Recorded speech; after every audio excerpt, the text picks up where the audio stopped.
The summer solstice, the longest day of the year, has been a key date in many ancient cultures. For pre-Christian peoples, this moment marked the peak of the sun's power, a symbol of life, fertility, and renewal. It was celebrated with rituals that honored light, fire, and the cycles of nature. With the expansion of Christianity, many of these traditions were absorbed and reinterpreted by the Church to ease the transition from paganism. Thus, the solstice celebration was replaced by that of Saint John the Baptist, celebrated on June 24th. This biblical figure, the last prophet of the Old Testament, is associated with baptism, purification, and the announcement of Christ's coming. His connection to water and renewal made him an appropriate Christian symbol for this time of year.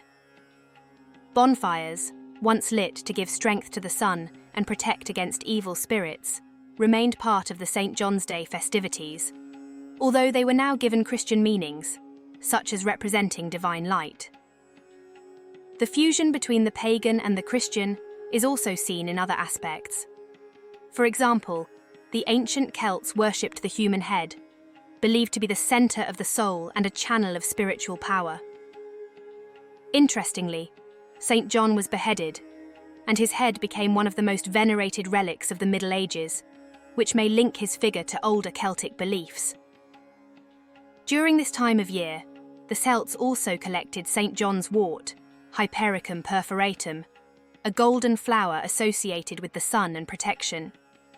They wove garlands with it, hung them on doors to ward off evil spirits, and some even carried it under their left armpit as a protective amulet.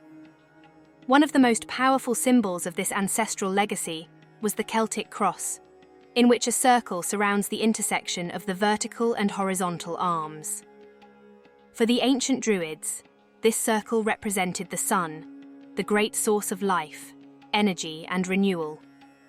It was an emblem of wholeness, natural cycles, and the balance between heaven and earth. With the arrival of Christianity, the symbol was not eliminated, but reinterpreted.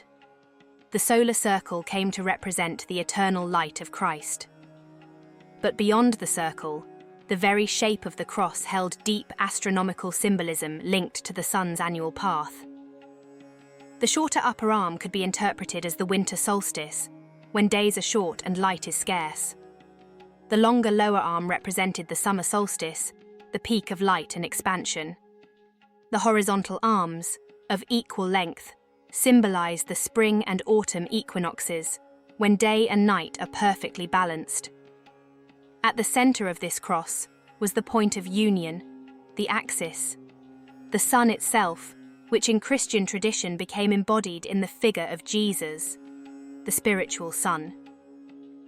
The ancients not only honored the sun with rituals, they also carved it in stone.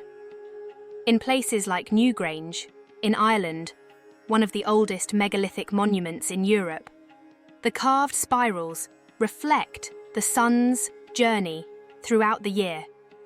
A tight, clockwise turning spiral symbolized the winter solstice, a time of withdrawal and darkness.